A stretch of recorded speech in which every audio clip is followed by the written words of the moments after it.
श्री स्वामी समर्थ. गुरुर्ब्रह्मा गुरुर्विष्णू गुरुर्देव महेश्वरा, गुरु साक्षात परब्रह्म तस्मै श्री गुरुवे नमः. गुरु म्हणजेच ब्रह्मदेव, गुरु म्हणजेच भगवान विष्णू म्हणजेच नारायण, गुरु म्हणजेच महेश्वर म्हणजेच महादेव. या त्रिमूर्ती जेव्हा एकत्रित आल्या तेव्हा दत्तप्रभूंचा आविष्कार झाला. दत्तप्रभू म्हणजे श्रीपाद श्री वल्लभ म्हणजे श्री नृसिंह सरस्वती म्हणजे श्री स्वामी समर्थ महाराज. श्री स्वामी समर्थ महाराजांच्या चरणी त्रिवार वंदन. आज आपण दत्त जयंतीच्या निमित्ताने स्वामींसमोर जमलेलो आहोत. आता आपण स्वामींसमोर जमलेलो आहोत की स्वामींनी आपल्याला इथे एकत्रित आणलेला आहे, हा मोठा प्रश्न आहे.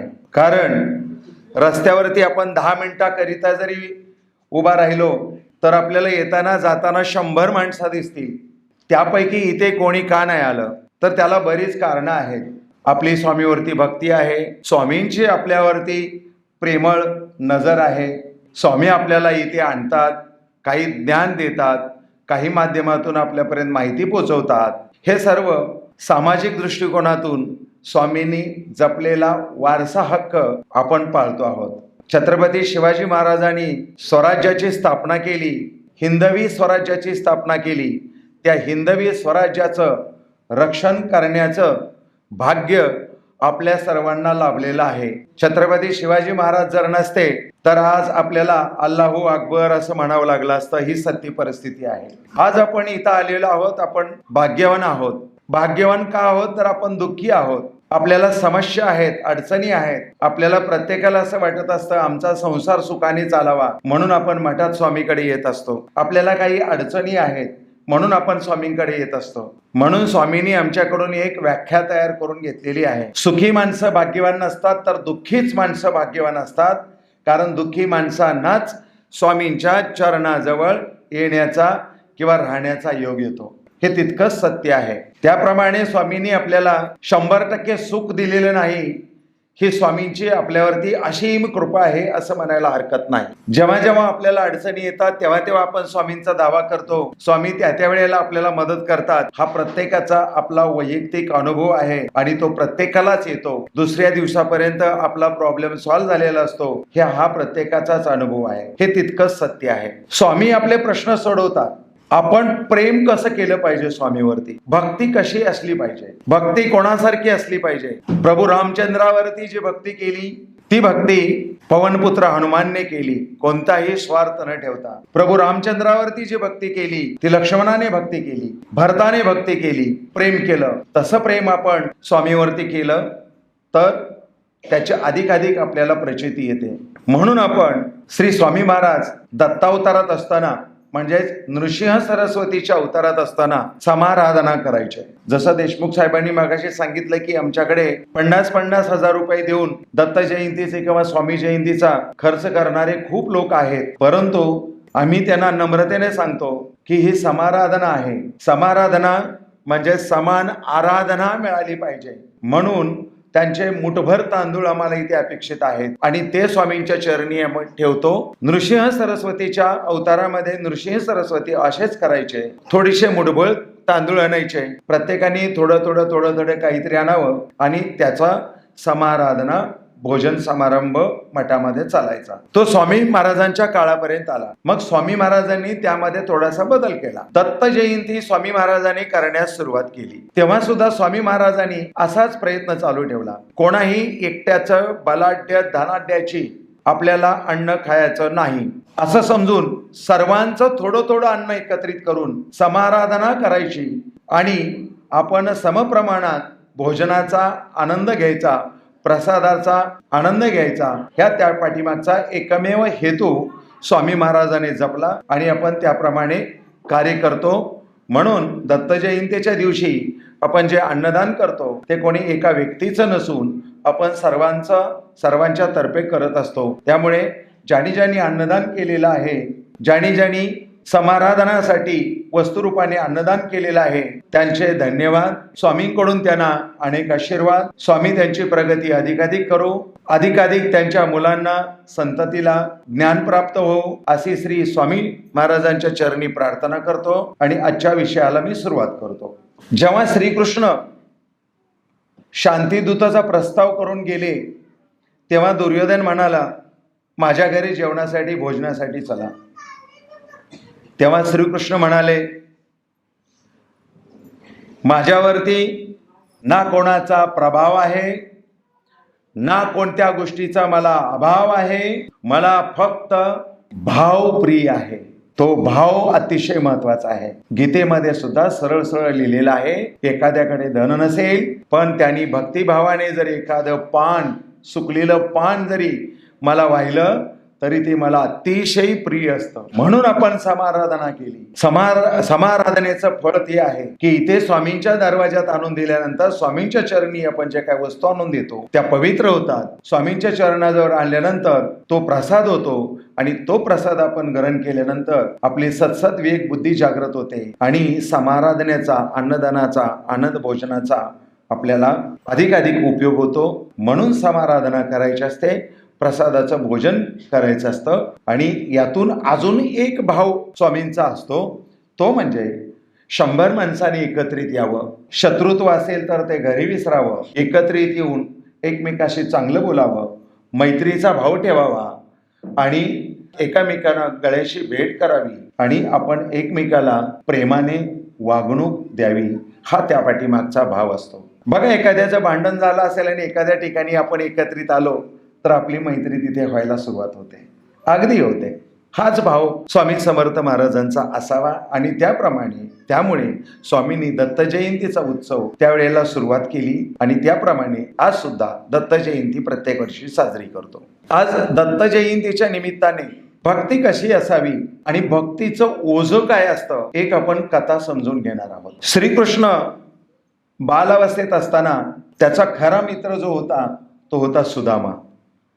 सुदामा आणि श्रीकृष्ण पदीपनी मुनींच्या आश्रमामध्ये शिक्षणासाठी गुरुकुल पीठामध्ये होते. त्यांचं वय असेल 10-12 वर्षाचं. तिथे शिक्षण घेत असताना त्यांच्या आश्रमामध्ये कधीही काहीही कमी पडायचं नाही. ज्या ठिकाणी स्वतः भगवंत आहे त्या ठिकाणी कमी कसं पडू शकतं, परंतु त्यांच्याकडे कधीही गुरुकुल पीठामध्ये अन्नाचा स्टॉक नसायचा. त्यामुळे जेव्हा अतिथी येतील त्यावेळेला ते ऋषी आणि ऋषीपत्नी म्हणजेच गुरु आणि गुरुपत्नी तिकडून तिकडून अन्न आणायचे आणि त्यांना अन्नदान भोजन द्यायचे आणि त्यांना तृप्त करून पाठवून द्यायचे. असा प्रकार चालायचा. आणि उरलं सुरलं तिथले सवंगडी म्हणजेच कृष्ण, सुदामा इत्यादी विद्यार्थी तिथे प्रसादाचा आनंद घ्यायचे. एके दिवशी झालं असं, दुर्वासा ऋषी त्या आश्रमात आले. आल्यानंतर गुरुमाताला म्हणाले, मला आताच्या आता भोजन दे, मला खूप भूक लागलेली आहे. नेमकं त्यावेळेला आश्रमामध्ये अन्नाचा एक कण सुद्धा नव्हता. गुरुबाई म्हणाल्या, आमचे विद्यार्थी आणि आमचे गुरुजी कुठून तरी अन्न आणतील, तुम्ही 5 मिनिट इथे बसावं, आपल्याला मी भोजनाची तयारी करते. परंतु दुर्वासा ऋषी मोठे क्रोधित होते. ते 1 मिनिट सुद्धा वाया घालवत नसत. त्यामुळे ते म्हणाले, मला पटकन दे, जेवढ्या लवकर होईल तेवढं मला अन्नदान दे. ते म्हणाले, थांबा, मी सोय करते. दुर्वासा ऋषींनी डोळे बंद केले. अंतर्ज्ञानाने त्यांच्या लक्षात आलं की ही जी ऋषी पत्नी आहे ही खोटं बोलते. मूठभर चणे तिने एका कपड्यात बांधून अमुक अमुक ठिकाणी ठेवलेले आहेत आणि ते मला देत नाहीये. ते जरी मला दिले तरी मी तृप्त होऊ शकतो. ते चणे तसेच तिथे पडलेले आहेत. अर्थातच गुरुपत्नीने उरलेले थोडेसे मुठभर चणे कुठेतरी असे कपड्यामध्ये बांधून ठेवले होते. ते काय त्यांच्या लक्षात नव्हतं. दुर्वासा ऋषी क्रोधित झाले. दुर्वासा ऋषी क्रोधित झाल्यानंतर त्याने शाप दिला. श्रीकृष्ण आहे, सुदामा आहे, गुरुमाता आहे. गुरुमाताला म्हणाले, तिथे जे तू चणे ठेवलेले आहेत ते असताना सुद्धा तू मला खोटं बोलतेस, नाही असं म्हणते. त्यामुळे जो कोणी ते चणे खाईल तो आयुष्यभर दारिद्र्यात पडून राहील. आणि ते ऋषी निघून गेले. निघून गेल्यानंतर ही गोष्ट फक्त गुरुपत्नी, कृष्ण आणि सुदामाला माहीत होतं. त्यानंतर सुदामाने गपचूप ते चणे चोरले, आपल्या कमरेला बांधून ठेवले आणि चोरून चोरून ते चणे खाऊ लागला. कृष्ण म्हणाला, तुला जशी भूक लागली तशी मलाही लागले, मला पण दे. नाही बोलला, माझ्याकडे कुठे चणे आहेत, काही नाही, माझ्याकडे नाही आहे. खोटं बोलतोय. कृष्णाच्या लक्षात आलं होतं. मग त्यांनी चणे चोरून चोरून चोरून सगळे चणे खाल्ले. एकही चणा गुरुमाताला दिला नाही किंवा कृष्णाला खाऊ दिला नाही. हे चणे खाल्ल्यामुळे आता तुमच्या लक्षात आलं असेल, सुदामाची दारिद्र्यता अवस्था कशी झाली त्या शापामुळे. त्यानंतर त्याने चणे चोरून खाल्ले म्हणून त्याला गुरुकुल पीठातून हाकलून काढलं गुरुजींनी, आणि तिथून कृष्णाची आणि सुदामाची ताटातूट झाली आणि श्रीकृष्ण त्याच्या कामाला गेले आणि सुदामा त्याच्या गावी गेले. मग सुदामाचा तिकडे विवाह झाला, मुलं झाली, दारिद्र्यात संसार चाललाय. 40 वर्ष संसार दारिद्र्यात केला. फक्त अंगावरती फाटकं धोतर, पत्नीच्या अंगावरती फाटकं लुगडं, मुलांच्या तर अंगावरती कपडेच नाही, ते उघडे नागडे, आणि दारिद्र्यात आयुष्य. सत्यवचनी ब्राह्मण असल्यामुळे फक्त 5च घरी भिक्षा मागायचा असा नित्य नियम असायचा. मग आता आपल्याकडे कोणी भिक्षा मागायला आलं तर आपल्याला माहिती असतं, माफ करो आगे जाओ, हे 2 आपले शब्द ठरलेले असतात. तसं त्या काळात सुद्धा चालायचं. आज नाही रे बाबा, कुठून देऊ रोज रोज तुला, आणि फक्त 5च घरांना तो भिक्षा मागायचा. त्यामुळे एखाद्या दिवशी अन्न मिळायचं, एखाद्या दिवशी अन्न मिळत नव्हतं. अशा प्रकारे एखाद्या दिवशी अन्नाचा एक कणी नसायचा. सुदामाची पत्नी मुलांना खोटा दिलासा द्यायची. टोप ठेवलेला असायचा, त्यात पाणी उकळायचं आणि खालून जाळ लावायचा. थांब चणे शिजतायत, थांब तांदूळ शिजतायत, थोड्या वेळाने मिळेल, थोड्या वेळाने मिळेल, थोड्या वेळाने मिळेल. ते पाणी आटून जायचं. मुलं बेचैन व्हायची. आई तू किती खोटं बोलतेस, नाहीतर नाही म्हणून सांग ना, आम्ही तसेच झोपलो असतो ना. काही दारिद्र्याची अवस्था असते, दारिद्र्यात गेल्याशिवाय कळत नाही आणि तो भाव प्रकट होत नाही. 1 वर्ष, 2 वर्ष, 4 वर्ष, 5 वर्ष, 50 वर्ष, 50व्या वर्षापर्यंत असेच दारिद्र्यात त्यांचा संसार चाललेला आहे. आणि एक दिवशी रोज नारायण नारायण नारायण नारायण म्हणायचेच. सुदामाच्या मुखातून हे कृष्णा म्हणून नाव आलं आणि ते त्याच्या पत्नीनं ऐकलं. आणि पत्नीनं ऐकल्यानंतर म्हणाले, या पृथ्वीवरचा सर्वश्रेष्ठ राजा, या पृथ्वीवरचा सर्वश्रेष्ठ मालक, ज्याला सर्व भगवंत असं म्हणतात, त्याचं आजपर्यंत तू कधी नाव घेतलं नव्हतं आणि आज या क्षणाला कृष्णाचं नाव तुझ्या तोंडून कसं आलं. सुदामा म्हणाला, तो राजा आहे सगळ्यांचाच, सगळेच लोक त्याचं नाव घेतात, त्यामुळे माझ्या तोंडात त्याचं नाव आलेलं आहे, त्यात काही मोठी गोष्ट नाही. नाही म्हणाले, काहीतरी कारण आहे, तुम्ही सांगा. ते म्हणाले, नाही ग, काही नाही आहे. ते म्हणाले, नाही काहीतरी आहे, सांगा. सुदामा म्हणाला, श्रीकृष्ण माझ्या बालपणीचा मित्र आहे. बघा, सुदामा म्हणतोय 50व्या वर्षी श्रीकृष्ण बालपणीचा माझा मित्र आहे. या पृथ्वीवरचा सर्वश्रेष्ठ राजा, ज्याला भगवंत म्हणून ओळखतायत, आणि तो माझ्या बालपणीचा मित्र आहे. ती मस्करी करू लागले. मुलं म्हणाले, काय बाबा खोटं बोलताय, तुम्ही कुठे आहे फाटक्या ह्याच्यात, तो कुठे. तो म्हणाला, आहे, सत्य आहे. आणि मग त्यांनी ही कहाणी पत्नीला सांगितली. मग पत्नी म्हणते, बघा, आजच्या काळात तुमच्यापैकी जर तुम्ही तुमच्या पत्नीला सांगितलं, अमुक अमुक आमदार माझा मित्र आहे किंवा ओळखीचा आहे, तर तुमची पत्नी लगेच तुम्हाला काय सांगते, माझ्या भावाला नोकरी लावायला सांगा, आपल्या घरचे असे असे प्रॉब्लेम आहेत त्याला सॉल्व्ह करायला सांगा, माझ्या बहिणीचा मुलगा आहे त्याच्या शिक्षणासाठी त्याला ऍडमिशन मिळत नाही, त्याला ऍडमिशन मिळवून द्या. पण ती माता एकही शब्द बोलली नाही. उलट बोलली, जर अशी मोठी कहाणी आहे, तुम्ही ती स्वतःच्या मनामध्ये दाबून ठेवली, तर श्रीकृष्णाच्या डोक्यावरती किती मोठं ओझं असेल याची तुम्ही कल्पना करा. तेव्हा सुदामाच्या लक्षात आलं की कृष्णाला चांगलं माहिती आहे, मी ते चणे चोरून का खाल्ले, चणे मी चोरून खाल्ले हे कृष्णाच्या डोक्यावरती मोठं ओझं असेल. त्याच्या डोक्यावरचं ओझं, मानसिकता ताण कमी करण्यासाठी मला त्याला भेटावं लागेल.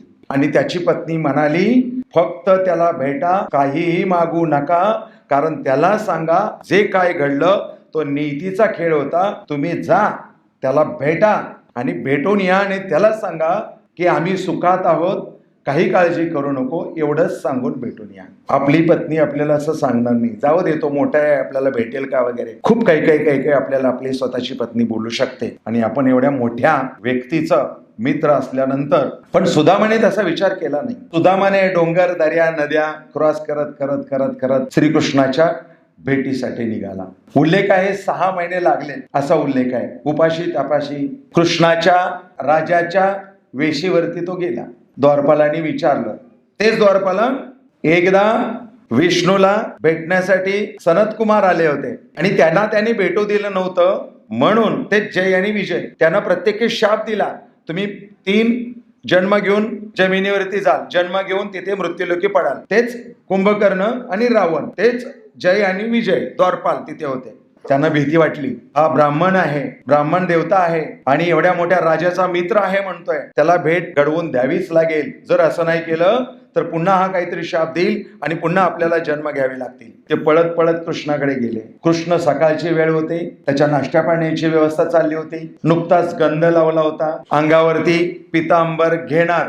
रुक्मिणी बाजूला आहे, रुक्मिणी खांद्यावरती पितांबर टाकणार. तेवढ्यात द्वारपाल आला आणि म्हणाला, महाराज सुदामा आला आहे. फक्त सुदामाचं नाव ऐकलं, फक्त सुदामाचं नाव ऐकलं आणि जसाच्या तसा तो पळत सुटला. अंगावरचा कपडा तसाच पडला, गंध तसाच पडला. रुक्मिणी म्हणाली, काय झालं? एवढा सुदामा या नावामध्ये काय ताकद आहे?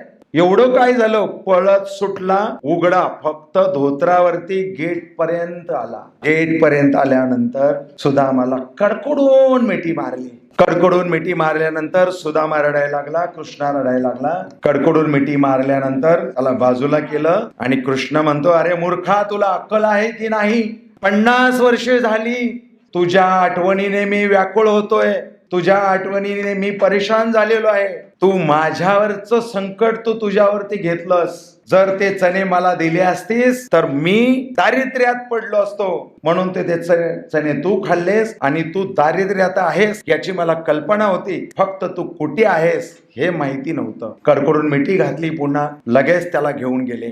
गंगा, जमुना, सरस्वती, कृष्णामाई, कावेरी सगळ्या नद्यांचं जल आणलं. सुदामाला आंघोळ घातली, स्वतः श्रीकृष्णाने आंघोळ घातली. त्याचे पाय धुतले, त्याला वस्त्र अलंकार दिले. वस्त्र अलंकार दिले, त्याला झोपायला राजवाडा. आता राजवाड्यात काय काय असेल आपण कल्पना करू शकतो. गालिचे सर्व त्याचा थाटात तिथे 2-3 दिवस घालवले आणि वस्त्र अलंकार देऊन त्याला आपल्या स्वतःच्या सिंहासनावर बसवलं. श्रीकृष्णाने सुदामाला आपल्या स्वतःच्या सिंहासनावर बसवलं आणि म्हणाले, याचा खरा हकदार तू आहेस.